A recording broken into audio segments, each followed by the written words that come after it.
abrir as suas Bíblias novamente no livro de Atos, Atos dos Apóstolos, Atos 26, do 12 ao 14.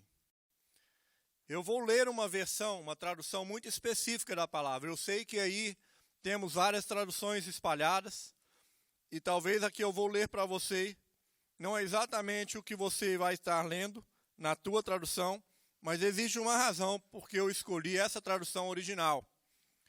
Muitas vezes as traduções, elas são corretas, elas são legítimas. E não que seja incorreto o que você tem, mas certas simplificações acabam retirando um pouco o significado. E eu precisei pesquisar o significado mais original para dar baseamento à palavra de hoje. Atos 26. Acts 26, please. Acts 26, 12 through 14. We actually have it on the slide. So let's read it together. Sobre o que, indo então a Damasco, com poder e comissão dos principais dos sacerdotes, ao meio-dia, ó rei, vi no caminho uma luz do céu, que excedia o esplendor do sol, cuja claridade me envolveu a mim e aos que iam comigo. E caindo nós todos por terra, ouvi uma voz que me falava em língua hebraica e dizia: Saulo, Saulo, por que me persegues? Dura coisa te é recalcitrar contra os aguilhões. Em algumas traduções você vai ver que não adianta se revoltar contra mim. Outras traduções dirão: resistir ao aguilhão só lhe trará dor, e aí vai. Mas aí eu já te faço uma introdução para esclarecer o que significa isso. Porque essa palavra, agrilhão, assim como recalcitrar, não é usada mais, ninguém fala isso. Mas quem é talvez do campo, quem nasceu no interior e viveu um tempo em roça, talvez saiba sobre isso. Ferir a si mesmo é o significado de recalcitrar os aguilhões. Jesus estava dizendo a Saulo, Saulo ainda era Saulo, né? Isso aqui é Paulo, queridos. Depois do encontro de Saulo com Cristo, Cristo mudou o nome dele para Paulo. Mas o nome dele era Saulo antes. E Saulo, ele era um perseguidor sanguinário dos cristãos. Ele era um perseguidor cruel. Ele perseguia para matar mesmo. Ele perseguia cristão, aonde ele ouvia falar que tinha cristão, ele ia atrás para matar. E a missão da vida dele era exterminar cristãos. E ele estava a caminho de Damasco para ir lá achar mais um desses aí para matar, para executar, para eliminar. Foi quando ele teve o seu encontro com Cristo. A palavra diz que ele estava nessa estrada para Damasco, e uma luz que ele mesmo disse, esse dia até mesmo o esplendor do sol os atingiu de tal forma, né, que ele até caiu do cavalo onde ele estava cavalgando, e aquela luz o cegou. Ele literalmente ficou cego. E uma voz que vinha do céu e dizia em hebraico: Saulo, Saulo, por que me persegues? Dura coisa te é recalcitrar contra aguilhões. Agora você já sabe que Jesus estava dizendo para ele: Saulo, Saulo, por que você está me perseguindo, Saulo? Muito duro é você ferir-se a si mesmo, recalcitrando contra os aguilhões, atirando-se contra os aguilhões, ferindo a si mesmo. A expressão original quer dizer isso.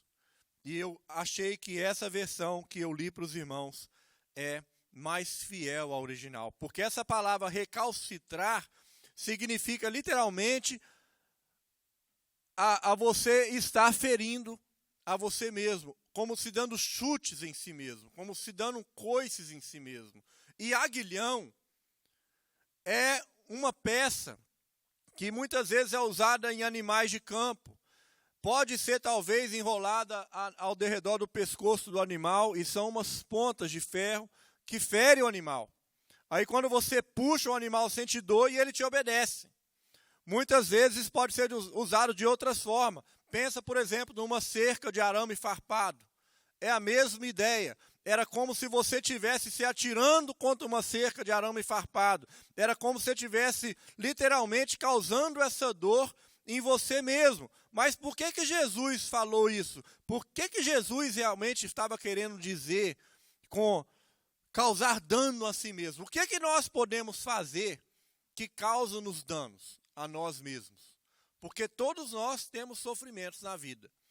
Todos nós passamos por dificuldades, por lutas, por provações, e nós precisamos filtrar quais essas lutas, quais essas provações, quais essas dificuldades são derivadas de nós mesmos. Porque nós vivemos num mundo que jaz o maligno. Então nem tudo que nós fazemos, nem toda consequência que nós colhemos, nem tudo de mal que acontece conosco é devido a nós estarmos ferindo a nós mesmos. Muitas coisas acontecem simplesmente porque nós vivemos um mundo maligno. Nós vivemos um mundo onde nós temos um inimigo. Onde nós temos um inimigo que nos odeia. Onde nós temos um inimigo que nos quer matar, roubar e destruir. Onde nós colhemos maldições, muitas vezes, de coisa que nós não plantamos. A Bíblia diz que nós plantamos o que colhemos. Isso é verdade. Mas isso não invalida outras partes da Bíblia que também diz que nós somos, muitas vezes, vítimas de maldições hereditárias, maldições de família, maldições de você mesmo, causar a você, por conta de atitudes, por conta de erros, por conta de pecado. E maldições que nós herdamos. Pense bem, por exemplo, você é pai de um filho ou de uma filha. Tudo que você faz afeta aquela criança. Se você faz as coisas boas, você colhe bênçãos e aquela criança é abençoada. Mas se você faz um monte de besteira, o seu filho colhe problemas que ele não fez, ele não tem culpa nenhuma. Mas através do pecado dos pais, ele acaba colhendo maldição, acaba colhendo problema.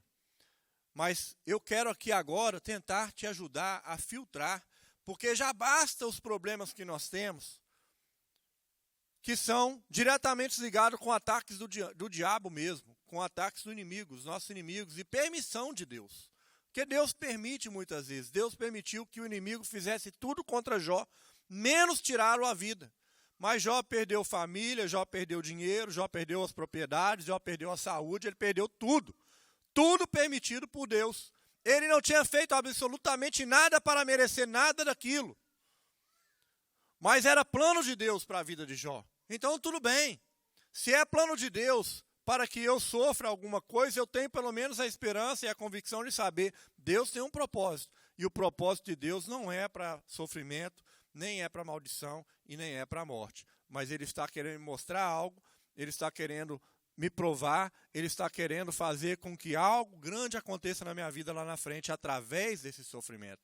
Mas, além disso, eu não quero ter nenhum sofrimento na minha vida. E tenho certeza que você não quer ter nenhum sofrimento na tua vida por conta de você mesmo. Coisas que você mesmo tem feito para te atingir.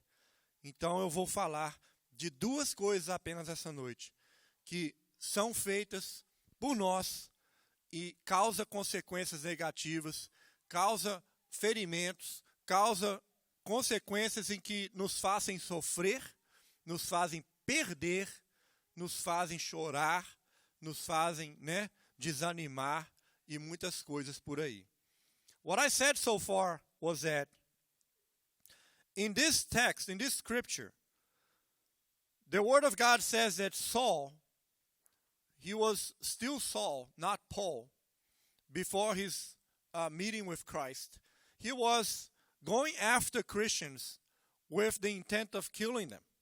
He was in a hunt for Christians, and he didn't want to just put them in jail. He literally wanted to exterminate them. But in one of his trips going to Damascus, trying to hunt down more Christians, he had a meeting with Christ. Christ came to him and said, Saul, Saul, why do you persecute me? Why do you come after me? It is a hard thing to throw yourself against the goads. And I was explaining, what does that mean? What does it mean is that there are certain things that we do to harm ourselves. There are enough things that happen to us in life. They're not really our fault. We sometimes have troubles and we have suffering and we suffer consequences of things that we had nothing to do with. But it's simply because we live in an evil world and we are subjected to suffering. We are subjected to losses. But that's okay. I'm not talking about that. What I'm talking about is the suffering that is self-inflicted. It's the troubles that we self-inflict on ourselves. And how do we do that? That's the expression that the scripture is saying to Saul. It's a hard thing to throw yourself against the goads. And I'm not a man of the country, but I did some research, and it means it's one of those things that you put around the neck of animals to try to control them because it perforates their skin. So it's a way for you to make the animals obey you. And it's also, we see it in some fences, those barbed wire fences. It's the Word of God is literally saying that we're throwing ourselves against a barbed wire fence. We're causing harm to ourselves. Why do we do that? Like, it doesn't make any sense. So today and tonight, I'm going to preach about two attitudes that we have that cause that self-inflicted harm. A primeira coisa é a desobediência. Desobedecer a Deus, que é o que nós fazemos quase que diariamente, pelo menos uma coisa. Eu não sei qual é o pecado de cada um de nós, de cada um de vocês. Eu sei quais são os meus problemas, né? Cada um de nós sabemos as áreas das nossas vidas em que nós temos mais dificuldades de obedecer ao Senhor. Mas a primeira atitude que nos causa problemas, e é um problema que nós escolhemos tê-lo, é o problema da desobediência. Porque a palavra diz que quando nós desobedecemos a Deus, ou quando nós obedecemos a Deus, nós somos abençoados. Logo, quando você desobedece a Deus, você atrai maldição, você atrai consequências do pecado. Obedecer e ser abençoado é uma questão de escolha. Lá em Deuteronômio 11:26, a palavra diz, coloquei diante de vós a bênção e a maldição. Escolham, pois, a bênção. É uma sugestão do Senhor. É uma sugestão de Deus para nossas vidas. As bênçãos e as maldições são colocadas à nossa frente todos os dias. Mas dependendo das nossas escolhas, ou da obediência ou da desobediência, nós colhemos os frutos da obediência ou colhemos os frutos da maldição. É simples assim, sem complicar muito. Saulo pensava naquele momento que o que ele fazia era um propósito nobre. Ele perseguia cristãos porque ele cria que Jesus era um falso profeta, que Jesus tinha trazido um monte de confusão para esse mundo, que ele tinha feito uma legião de discípulos, mas que aquilo não era de Deus. E Saulo tinha convicção naquilo. Então ele perseguia os cristãos. Ele não obedecia simplesmente porque ele não cria. Mas ele estava quebrando um princípio da lei. Porque o princípio da lei de você não deve causar mal ao seu próximo. Você não deve fazer ao seu próximo o que você não deseja para si mesmo. Então, Saulo estava, querendo ou não, quebrando um princípio da lei. E por isso ele estava recalcitrando contra aguilhões. Ele estava causando esse dano a ele mesmo, sem ter consciência naquele momento ainda. Infelizmente, muitos de nós, muitas pessoas, nós fazemos escolhas erradas que nos prejudicam em muitas áreas das nossas vidas. E nós colhemos as maldições e as consequências. Muitas vezes uma atitude que poderia ser evitada numa fração de segundos, ela pode ter uma consequência eterna ou muito prolongada. Há certas atitudes que nós tomamos na vida que ela tem um prejuízo eterno. Pode ser a decisão de você beber e dirigir. Você tem um acidente que pode te deixar paralítico. Você pode ter um acidente que pode te deixar desabilitar de alguma função. Você pode ter a escolha de se drogar, aí você tem uma overdose, você perde o seu juízo. Fica meio bobão. Você pode ter a decisão de fazer sexo antes do casamento, sem proteção, aí você se engravida e vai ter uma criança sem planejar, muito cedo, e vai ter a consequência para o resto da vida. Muitas vezes, nós somos libertos dessas consequências por pura misericórdia de Deus. Porque eu já tive pensando isso, por exemplo, né? Muitos adolescentes usam drogas, mas muitos deles usam drogas por anos. Um dia eles decidem sair da droga e nada acontece. Muitos usam a droga e na primeira vez que usa, morre. Na primeira vez que foi usar, já teve uma consequência. Deus é que sabe dessas coisas, mas nós colhemos consequências das nossas desobediências. Obedecer sempre é a melhor escolha. É sempre a melhor escolha. Embora pareça difícil na hora, porque muita coisa obedecer é difícil. Nós temos essas lutas com os nossos filhos. Nós enxergamos essa natureza rebelde que todos nós temos. O ser humano, por natureza, ele é revoltado contra a autoridade. Nós temos que ser moldados quando crianças. Porque desde criancinha, você já vê uma natureza. É normal. A criança já se rebela contra os pais. Assim quando ela já tem consciência. Às vezes é bebezinha ainda. Você já vê que já tem aquela tendência a se rebelar. A dizer não. A não aceitar. A desafiar. Né, a ser narigudo, difícil, e você tem que ir moldando a pessoa. E nós aceitamos a Cristo, já ficamos mais maleáveis, mas muitas vezes essa natureza do velho homem ainda nos atinge, e nós desobedecemos. Mas é muito melhor obedecer, porque a palavra diz o que lá em 1 Samuel 15, 22? Obedecer é melhor do que sacrificar. Obedecer é melhor do que sacrificar. Sem fazer críticas, né? Mas é uma observação.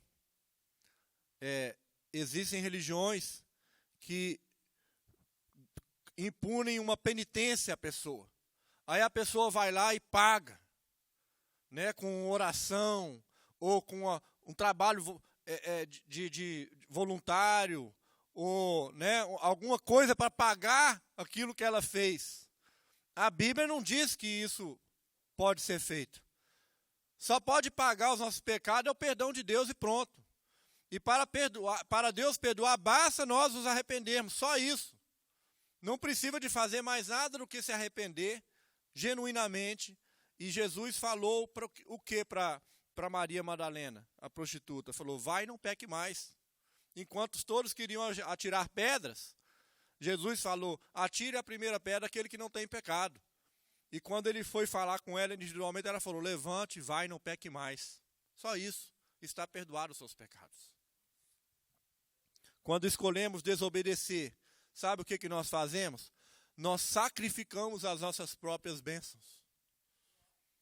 Nós sacrificamos as nossas bênçãos. Existem pessoas que estão sacrificando, em decorrência disso, a família inteira. E a comunhão com Deus. Principalmente, por exemplo, um homem, um pai de família, a quem a sua esposa depende de você, os seus filhos dependem de você. Então, as suas escolhas sacrificam a tua família inteira. E a sua comunhão com Deus também é sacrificada por causa da desobediência. Se você estiver sofrendo e recalcitrando e atirando-se contra essa cerca de arame farpado, ou tem lá um ferrão no seu pescoço, e você, ao invés de ficar quieto, obedecer, você continua indo e lutando, e ele está te afurando, está te machucando, e você continua recalcitrando contra ele, procure deixar isso e buscar uma nova vida. A desobediência só vai te trazer desgraça, desgosto, tristeza, desilusão. O pecado vai escalando. E as consequências só pioram. A insistência na desobediência não vai melhorar as coisas. As consequências tendem a piorar. O que você faz quando um filho te desobedece? É a primeira vez. Você vai lá e fala, filhinho, tal, papai, mamãe, pronto. Na segunda vez você já fala mais duro. Dependendo dos pais, na segunda já tem cinto. Se você for mais elástico, mesmo se você for muito elástico, com certeza vai gradativamente piorando a situação do menino. Né? Pode se alongar muito, mas vai só piorando. Não vai melhorar em nada. E é isso também com a nossa vida com Deus. Porque Deus te ama. Deus me ama. E se for necessário Ele nos trazer de volta pela dor, Ele traz. A palavra diz que quem não vem pelo amor, vem pela dor. Porque Ele te ama tanto que mesmo que se seja necessário, Ele te fazer sofrer, Ele te fazer passar por muitos problemas para que você volte para Ele. O filho pródigo voltou, né? Mas ele voltou depois que ele gastou todo o dinheiro dele, na hora que ele já estava dormindo com os porcos. Tinha já perdido toda a herança que o pai tinha entregue para ele. Quando ele já não tinha mais nada para perder, foi quando ele resolveu voltar. Mas como é que o pai dele recebeu ele? De braços abertos, colocando um anel no dedo dele, colocando roupas nele e fazendo uma festa para ele. É assim que Deus está nos esperando, de braços abertos. A obediência traz alívio do seu sofrimento. Amém? The first thing is disobedience. The first thing that we do that causes a self-inflicting harm is our disobedience. The Word of God is very clear to say that obedience brings blessings, disobedience brings curses, problems, troubles, struggles. It's very simple. It's as simple as that. There's no really complications here. You have a choice in everything that you do. The Word of God says in Deuteronomy 11:26 that I put before you the blessings or the curses. You should choose blessings if you want to be happy. There's no more better way than to say just that. Saul, he was convicted that he was doing the right thing by going after Christians because he did not believe in a God of Christians. Until the day that he met Jesus in that trip and he realized that he was wrong.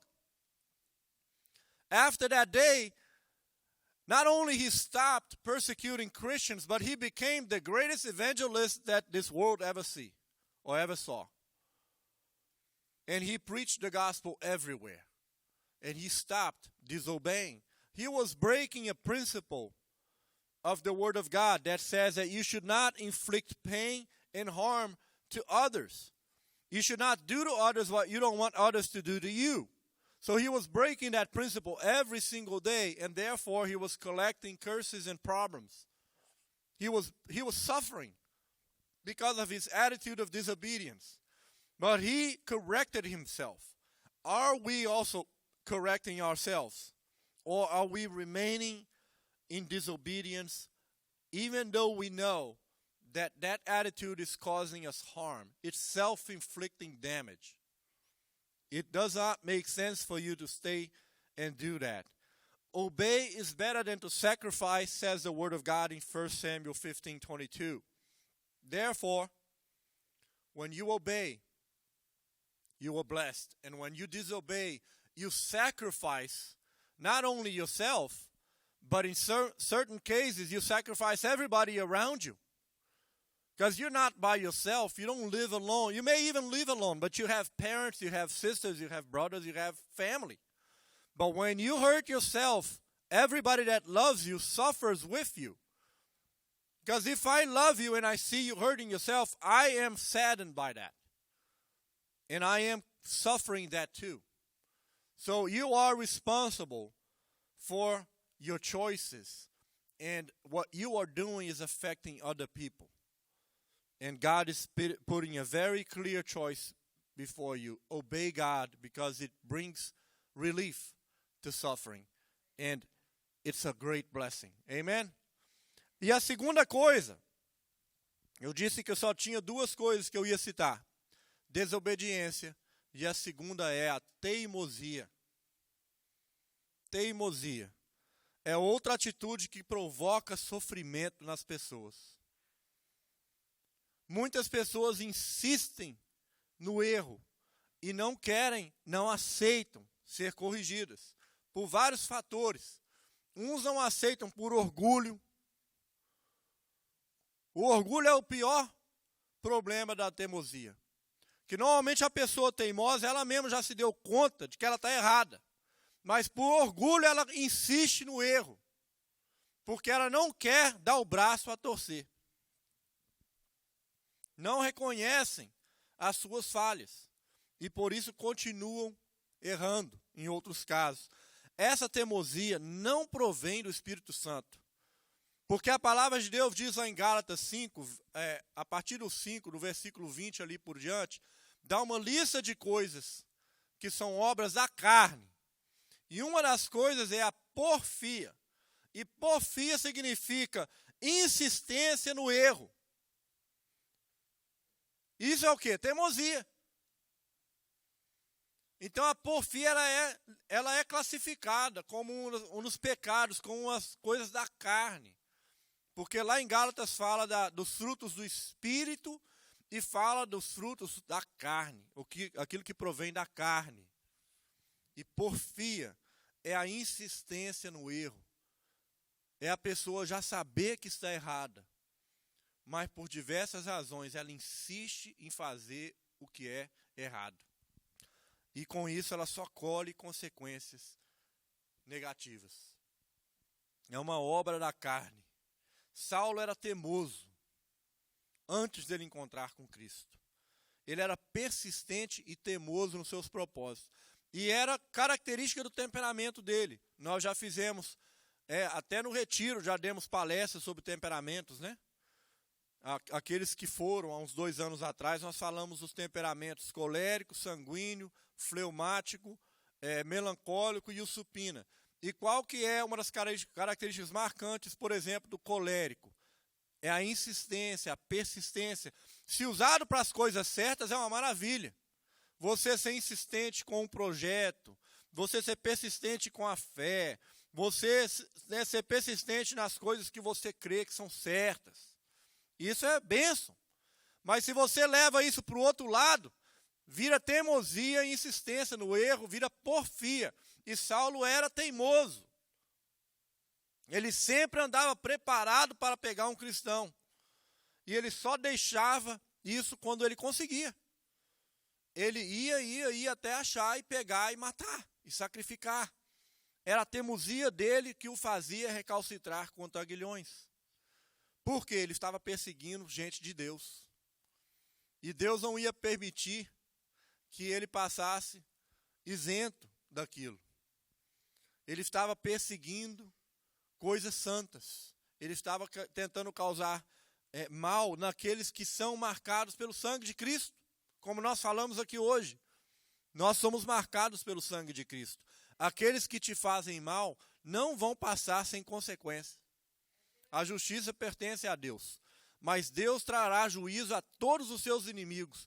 Todas aquelas pessoas que te causam dano, te causam mal, que têm te trazido sofrimento, a justiça não está nas tuas mãos. Pode descansar. Ore e entregue para o Senhor. No momento certo, o Senhor traz juízo sobre a vida de todos eles.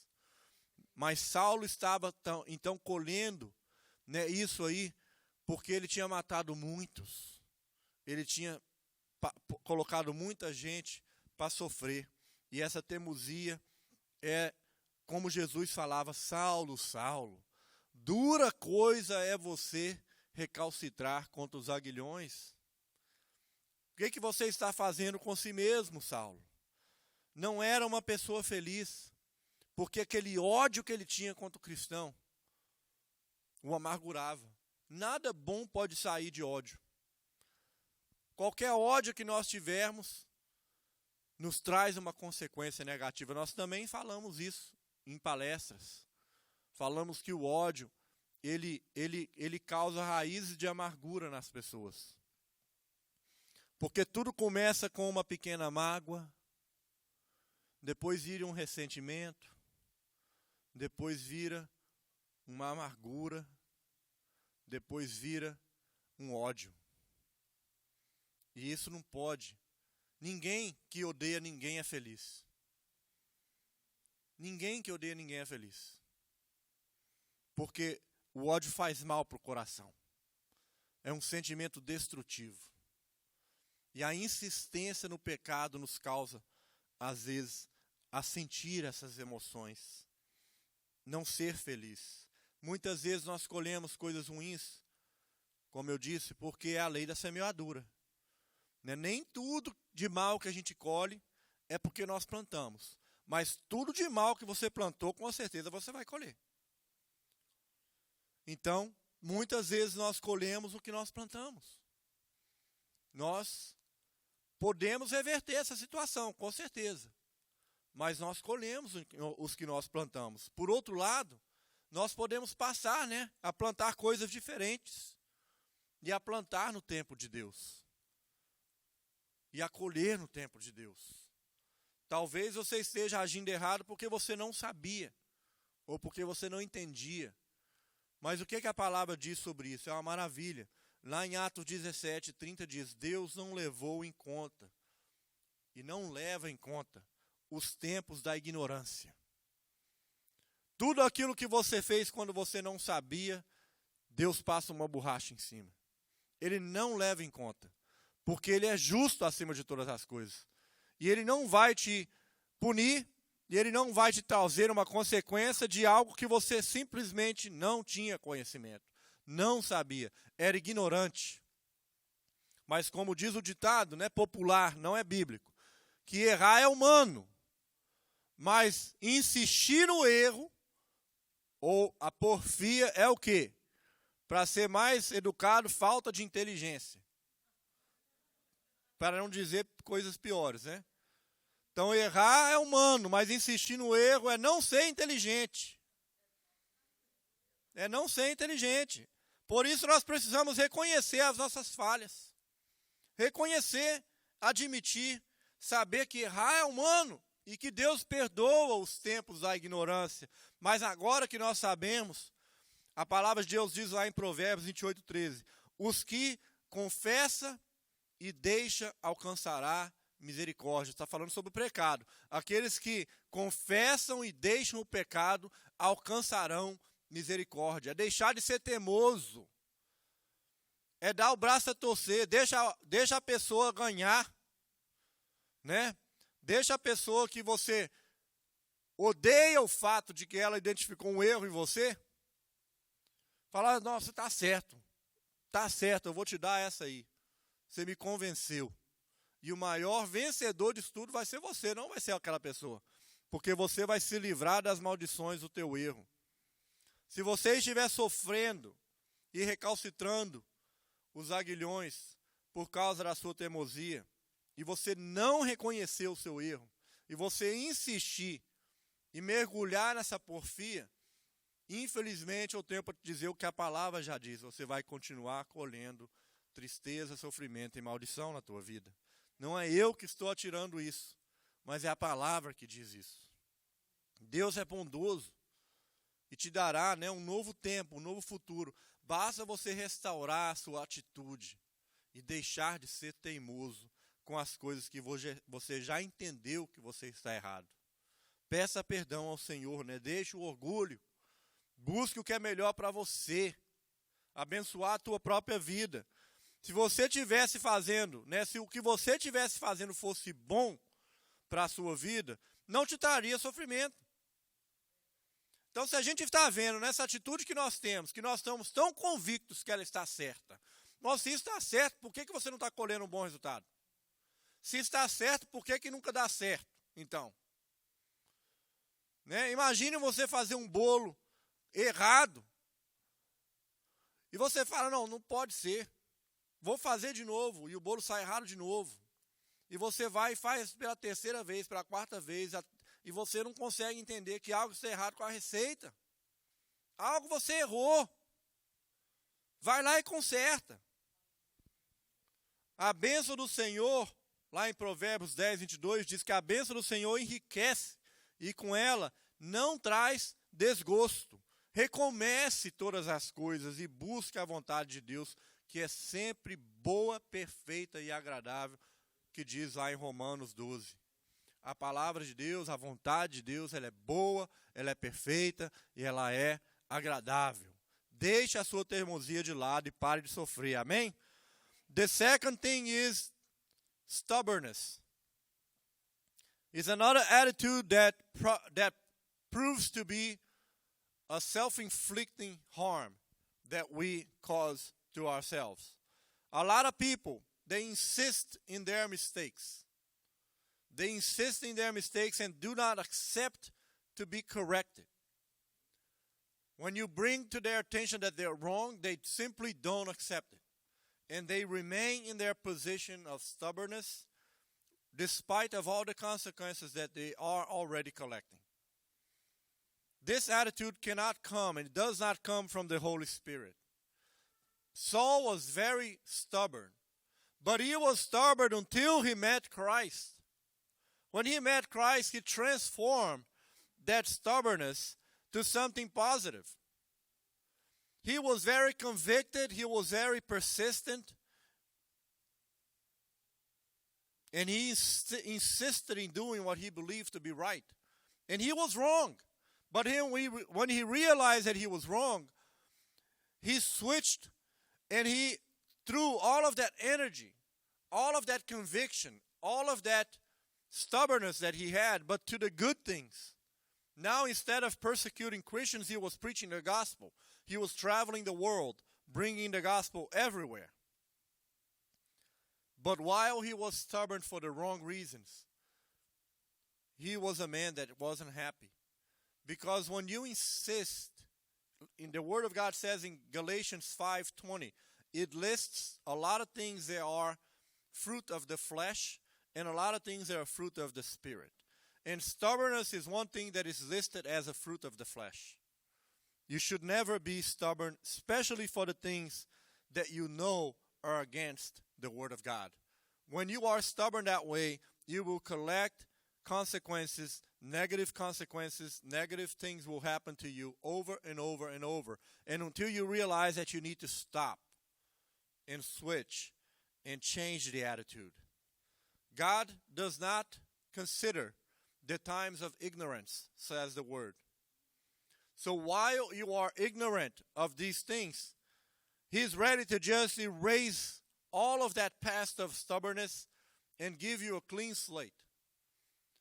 But now that you're not ignorant anymore, because you're listening, you're hearing this word, you should change your views and you should stop being so stubborn. There is a saying, at least in Brazil, we have a saying that it goes like, to make mistake is human, but to persist in a mistake is simply not intelligent. It's simply not smart. So when you make a mistake, it's okay, everybody does that. But when you make the same mistake over and over again, you're just being silly. You're just being stupid. Because you know what's coming to you. But the Word of God says in Proverbs 28 that the ones that confess and abandon sin, they reach mercy. So if you now understand, you should abandon it, you should confess it, and you will reach the mercy of God. Amen? The Word of God says that the blessings of God, the blessings of the Lord, they enrich you, and they never bring any type of struggle. It's in Proverbs 10:22. Therefore, stop being stubborn and correct your mistakes, correct your attitude, and be happy. Amen? Para terminar então, queridos, o sofrimento que nós passamos nas nossas vidas, muito do sofrimento que nós temos, ele é natural. Porque Jesus disse, no mundo tereis aflições. Aflições é isso, sofrimento, é passar por dificuldade, Ele nos alertou.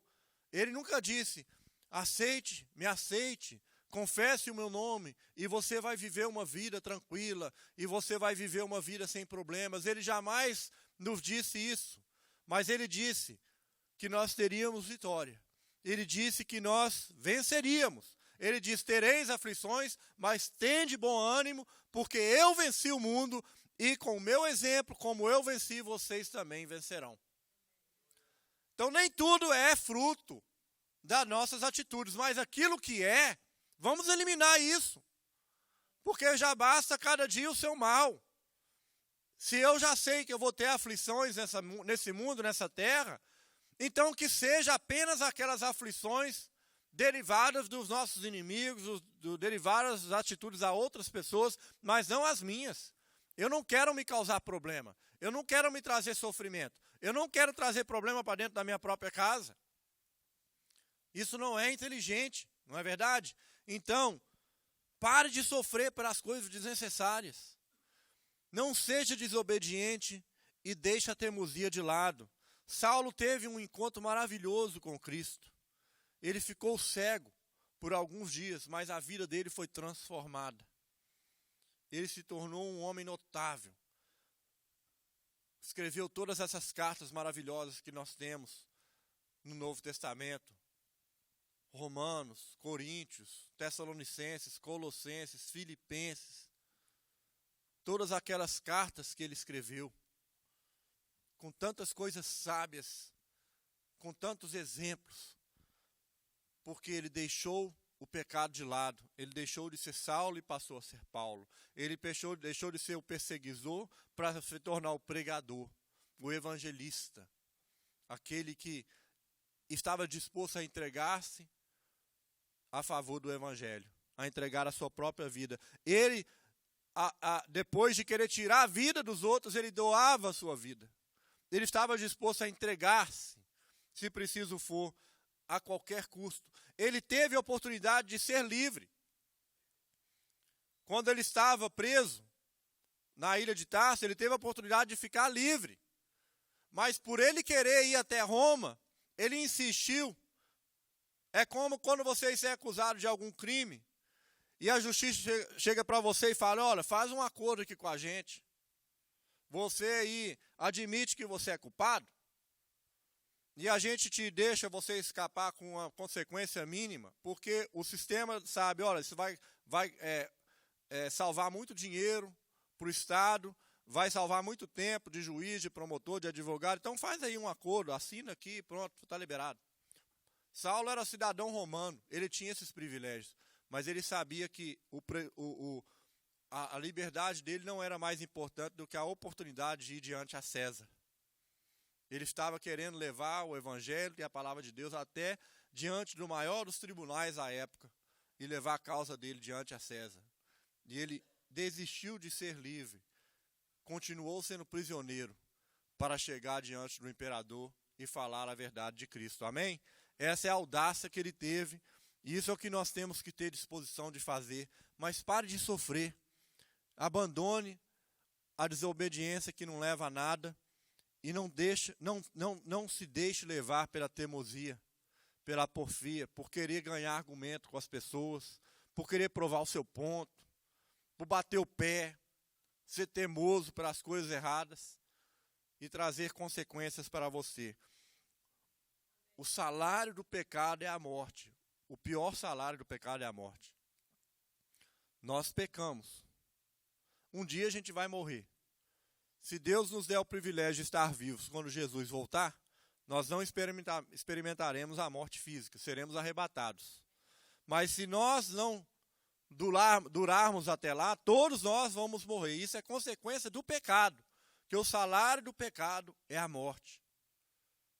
Mas já que nós sabemos que nós não podemos provavelmente escapar dessa morte física, a menos que Jesus volte ainda quando estivermos aqui, que pelo menos a gente viva uma vida das mais felizes possível, da mais frutífera possível, da mais abençoada possível.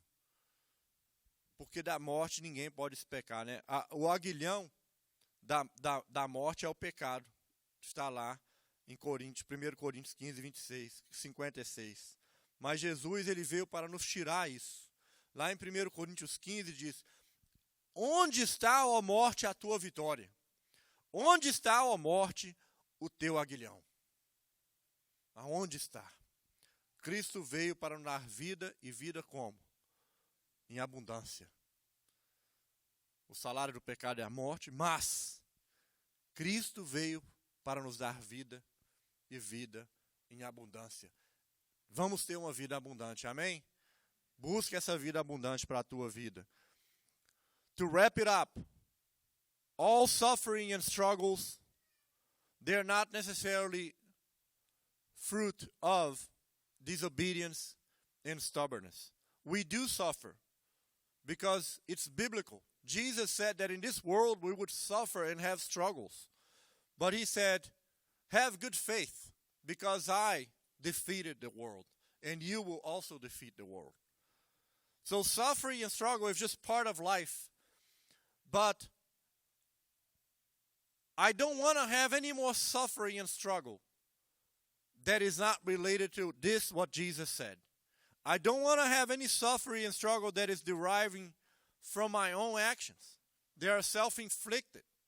I just don't want that. I want to have the best life possible. Under the circumstances of living in a world that is governed by evil, I want to have the best possible life, because Jesus said that he came to give us life, an abundant life. So he is ready to give us abundance. But you can take away that abundance by being disobedient and being stubborn. And that's what I don't want anybody to be. And that's the goal of all this preaching. And God bless you. Amen.